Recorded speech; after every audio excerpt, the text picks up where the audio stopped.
Welcome back to the program. Do remember that all our top stories can be found on our website, channelstv.com, and on youtube.com/channelsweb. Do visit channelstv.com to view us live on your mobile device, and you can download the Channels TV app for Android, iOS, and Windows phones from their respective stores. We also encourage you to use the Eyewitness feature in the Channels TV app. If you have pictures or videos you'd like to share with us, tap the application on your device, swipe to reveal the Eyewitness menu, and follow the instructions. The two leading political parties present at the Rivers Peace meeting held at the instance of the Acting Inspector General of Police, that's the All Progressives Congress and the People's Democratic Party, have been speaking on the process.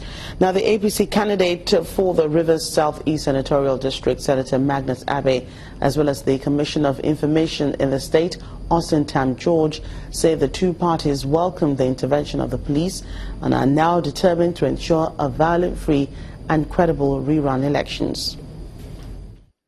We all sincerely spoke our minds. And the security chiefs also spoke their minds. And we reached basic agreements on the way forward, including holding a subsequent, a larger consultative meeting. But we agreed that we'll all work together. We agreed that we will de-escalate tension to enable the state to move forward. We agreed that the security agencies will be supported by all of us to come in and mop up arms from whoever has them. And we agreed that anybody who goes against what has been agreed in this meeting will be dealt with by the state. So I think that the conversation is now on the right track for us to be able to overcome the security challenges in Rivers State and conduct elections in a peaceful and acceptable atmosphere. From what has happened yesterday, that there is now the recognition on the other side about the futility of making the state ungovernable. I mean, we've seen rhetoric, from leaders of the APC now changing, and I want to repeat that we embrace this new turn towards recognizing that there is a government and that we need to put, our people first. Because I mean, at the end of the day, even the longest serving administration constitutionally can only remain in office for 8 years. But the people will remain, the state will remain. And which is why Governor Wike is very concerned about how everyone, no matter your party affiliation, can come together and work with a common purpose to develop the state. And so we welcome this new approach by APC leaders to work cooperatively with the administration in Rivers State. We're staying with election matters, but this time we'd head to Imo State, and following INEC's plan to conduct make-up elections in 15 polling units in Imo North Senatorial District on Thursday, July 28th, the PDP and the APC have continued to bicker over the conduct of the rerun exercise. The candidate of the PDP, Mr. Ethan Achono, is accusing the APC of colluding with some INEC officials to falsify actual results from the booth, claiming that he won the election. On the other hand, the APC state chairman Hilary Eke claims his party's candidate won the election, having scored the highest votes convincingly, and wants INEC to declare him winner. The issue of accusing my party of thumb printing, how is the PDP the umpire, the INEC? In fact, this election, I give it to INEC on one side because security. They brought enough security, the army, the police, and all the paramilitary to make any act that can mar this election. In fact, when I went to Okibe, the collation center, police and army did not allow anybody, including the candidates, to cross the gate.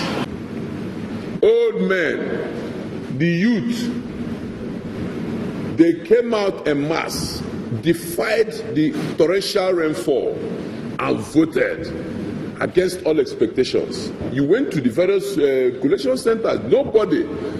I called the people for a conference. I announced to the world that As of the time we are having about 8 o'clock in the night, that no collation had taken place. You even interviewed the resident electoral commissioner, and he said that they were leaving. By 10 o'clock, that was when we started seeing presence of few collation officers until 12 or 1 o'clock in the morning. My brother, what came out the next day on Sunday as the result is the biggest embarrassment to this country. The people of Oghara town in Etiop West local government area of Delta State have staged a peaceful protest asking the Nigerian Navy Logistics Command to free up their land. The protesters, who blocked traffic on the Benin-Sapele-Warri Highway, insist that the Nigerian Navy exceeded the boundary of the plots of land given to them by the community. Meanwhile, the flag officer commanding Logistics Command says that the Nigerian Navy followed due process in the acquisition of the land in question.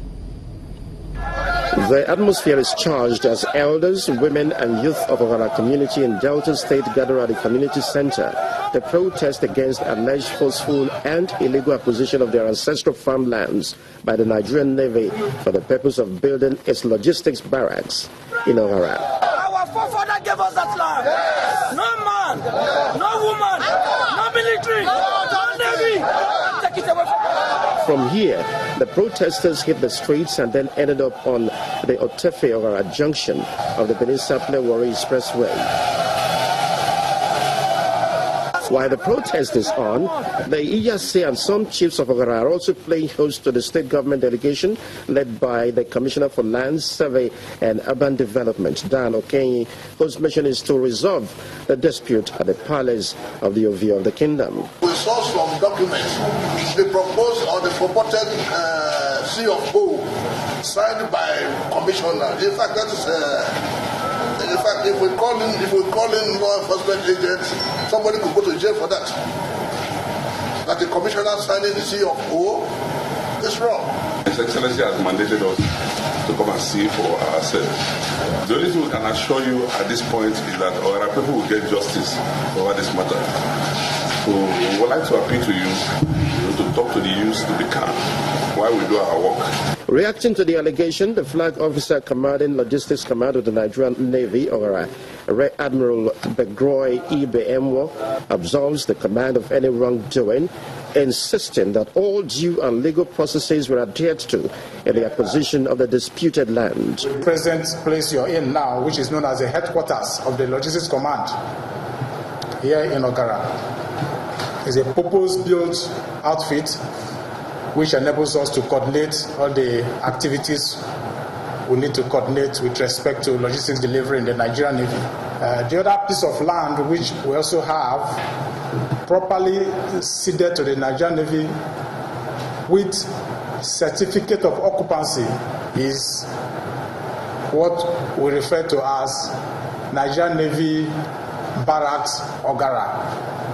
And the third portion of land is the proposed Nigerian Navy airstrip, which is also here in Oghara. That has been on since the 80s when the land was